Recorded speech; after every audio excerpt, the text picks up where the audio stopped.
Atenção, República de 80. Atenção, começa agora. Atenção, começa agora a República de 84. Se você buscar entender onde começa a se desenhar o atual cenário da política brasileira, muito provavelmente vai encontrar como data marcante o mês de junho de 2013. Naquele ano, as manifestações contra o aumento da tarifa de ônibus, que sempre aconteciam, tomaram proporções inimagináveis. Talvez por influência da Primavera Árabe, com a ajuda de um grande apelo da mídia e inflamado pela revolta contra a repressão policial, aquele movimento, que hoje a gente chama de Jornadas de Junho, se tornou uma manifestação em escala nacional contra a classe política brasileira e marcada por uma grande revolta contra tudo, sem pautas muito claras. Naquele momento, a crise de identidade entre a população e a classe política se tornou muito clara. O que não ficou claro era o que as pessoas queriam que fosse diferente. Muitas pessoas falavam sobre processos mais transparentes, mais participação da população e, principalmente, menos corrupção. Desde então, alguns grupos, movimentos, candidatos e até partidos surgiram dizendo oferecer justamente isso, e chamam essa busca por novas práticas de nova política. Mas, se a política sempre foi marcada pela disputa dos mesmos cargos e todos os políticos buscavam propor mudanças, o que há de novo nisso? Vamos juntos toda Minas, essa história vai mudar. Quem decide aqui é o povo, a esperança está no ar. O mineiro quer o novo, bote fé, tem opção. Homem sério, competente, tem vontade e coração. A República de 84 desta semana pergunta: o que há de novo na nova política? Antes de falar sobre o que seria a nova ou a velha política, precisamos entender melhor o que é política. Pois bem, política é um termo grego para polis, que remete a cidades-estado na antiga Grécia. Essa forma de se organizar criava cidades independentes, que não estavam inseridas em uma organização maior. É importante entender que a polis não é a parte física da cidade, com muros, templos e casas, mas sim uma espécie de pacto de identidade entre os cidadãos que moravam ali. A polis era o conjunto de cidadãos que conversavam e definiam as decisões da comunidade, bem como sabiam que iriam juntos à guerra se fosse preciso. A democracia grega nasce junto com a guerra, como uma contrapartida de direitos, deveres e participação. O líder que enviava sua polis à guerra sabia que participaria dela como um soldado cidadão. A política que conhecemos hoje é um pouco diferente disso. Hoje, a gente conhece a política como um campo de estudo das coisas do Estado e do governo, representados por algo como os grandes cidadãos, que ocupam postos chaves de decisão e de comando.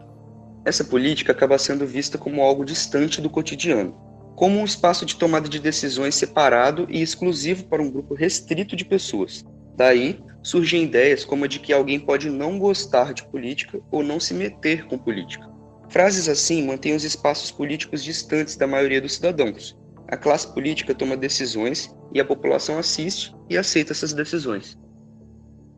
Hoje em dia, vemos ou deveríamos ver todo cidadão como parte da política. Mesmo idosos, analfabetos, pobres, indígenas e vários outros grupos também têm direitos, deveres e a função de lutar para conquistar e manter esses direitos e deveres. Acontece que por aqui, política e participação nem sempre andaram juntas, e isso se reflete em espaços de poder que não representam o nosso povo. Um exemplo disso é que a nossa população é 53% negra, segundo o censo de 2010, e só 10% do Congresso Nacional é composto por deputados negros. E isso fica mais gritante quando observamos a representatividade de mulheres. É daí que surge a ideia de que a velha política é esse espaço afastado da população, em que grandes caciques tomam decisões. O estranho é que a imensa maioria dos candidatos que hoje falam em uma nova política já se manifestaram contra diversas medidas que aumentam a participação de grupos pouco representados nos espaços de poder, como é o caso de mulheres, negros, LGBTs e índios. Outra ideia relacionada à velha política é a distribuição de cargos entre partidos aliados em troca de apoio de parlamentares. A solução proposta pela nova política é buscar nomeações mais técnicas. Em um país como o nosso, em que existem mais de 30 partidos políticos, com 26 deles com assento no Congresso Nacional, nenhum presidente, por mais competente que seja, não poderia governar sem que consiga, de uma forma ou outra, formar a maioria do Parlamento Nacional. O que acontece é que com a proliferação de partidos, muitos deles chamados partidos nanicos, que são aqueles em que o parlamentar eleito torna-se o líder de si próprio, surgiu o chamado presidencialismo de coalizão. A estabilidade da coalizão pode atingir diretamente a presidência, e é por isso que todo político eleito acaba tendo que distribuir parte dos espaços de decisão com outros partidos que também receberam algum número de votos considerável. E é assim que os políticos garantem que suas propostas serão avaliadas e, quando possíveis, aprovadas. Chamamos isso de governabilidade. De alguma forma, isso cria uma espécie de equilíbrio, que dificulta medidas que possam ser consideradas extremistas e até unilaterais, ou aquelas que defendem apenas os interesses próprios. Algumas pessoas podem dizer que o novo, na verdade, está relacionado àquilo que se faz depois de assumir o poder e não no processo de participação. Mesmo que essa separação fosse possível, é muito difícil acreditar que candidatos que tenham se elegido na base do discurso da velha política venham a praticar alguma forma de nova política. O que parece de fato é que o novo ligado à política é fruto de marketing, como aqueles publicitários que todo mês revolucionam o ato de escovar os dentes. Na tentativa de empurrar um produto mais caro no lugar de outro já mais consolidado, surgem o novo, o melhor, o diferente, etc. Eu não sei quanto a vocês, mas eu escovo os dentes da mesma maneira que os meus pais, meus avós e provavelmente como você também escova. E todos fazemos política também da mesma forma que eles faziam. Não há nada de novo além do marketing publicitário. A política, desde que seja feita com participação e representatividade, tanto faz receber o título de nova, velha, meia-idade, azul, vermelha ou qualquer outra coisa. Sempre será a mesma. Você é que deve entrar de vez na política e participar dela se realmente quiser mudar alguma coisa. Simplesmente votar e reclamar é como passar um cheque em branco e depois tentar convencer ao banco que você foi roubado. Não funciona mais. Tá, e eu com isso?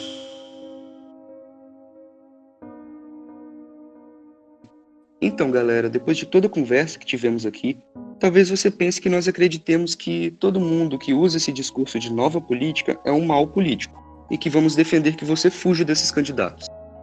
Então, não é bem por aí. O marketing político é mais uma coisa que não surgiu agora. E é natural que grupos que querem alcançar o poder utilizem estratégias como essa. Na verdade, o que a gente quer é que você não se deixe enganar por esse discurso e nem acredite que as pessoas que se identificam com a nova política são pessoas especiais, donos de toda razão, livres de ideologia e que merecem algum privilégio em prol do novo Brasil. Podem existir bons e maus políticos que usam ou não esse discurso de novidade. O que vai definir se um candidato merece ou não o seu voto é o projeto de país em que ele se insere. Ele é o mesmo que o seu? Por mais que algumas estratégias de marketing tentem pregar o contrário, toda decisão tomada será guiada por alguma matriz ideológica. Para tomar decisões menos manipuladas e mais conscientes, é muito legal que você tente entender como essas matrizes pensam e com qual delas você se identifica mais. Algumas palavras como progressismo, conservadorismo, socialismo, neoliberalismo e vários outros ismos podem ser bem chatinhos de se ouvir, mas são necessárias para tomadas de decisão conscientes e para você entender bem qual é a estratégia que vai ser usada para alcançar o que cada pessoa chama de melhor para o país. E você não precisa colocar todas elas dentro de uma caixa de direita ou de esquerda tão rapidamente.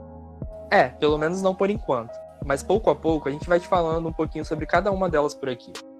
Outro ponto central que você precisa aproveitar desse podcast é: a política não é algo separado do seu cotidiano. Ela define esse cotidiano. Você faz parte dela de alguma forma, seja ativa ou passivamente, querendo ou não.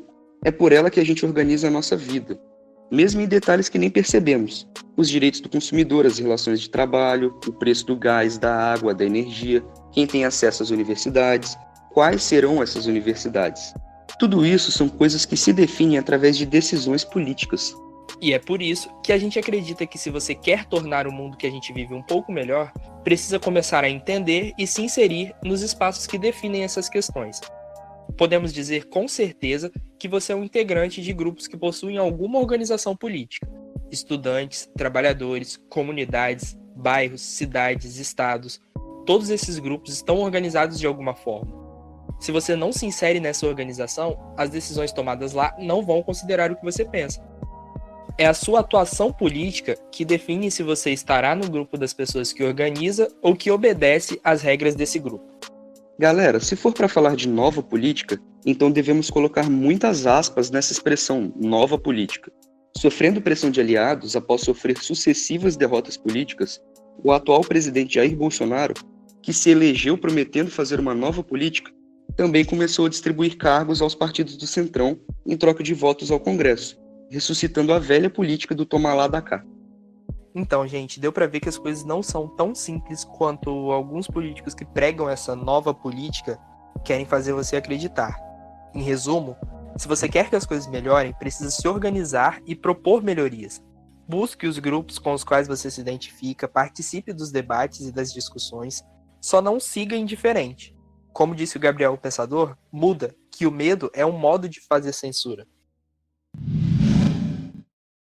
Então, pessoal, com a nossa discussão de hoje finalizada, chegamos ao último bloco do programa. E como de costume, indicaremos alguns conteúdos que também são interessantes para a vida de vocês. Pode ser um assunto que está em alta na semana, uma informação, ou até mesmo um livro ou um filme. Então, hoje eu quero indicar um filme aqui pra galera. Ele é uma animação lançada lá em 2013, mas que eu acredito que pode contribuir muito para um debate que está em alta agora, no comecinho de junho, que é quando estamos lançando esse podcast.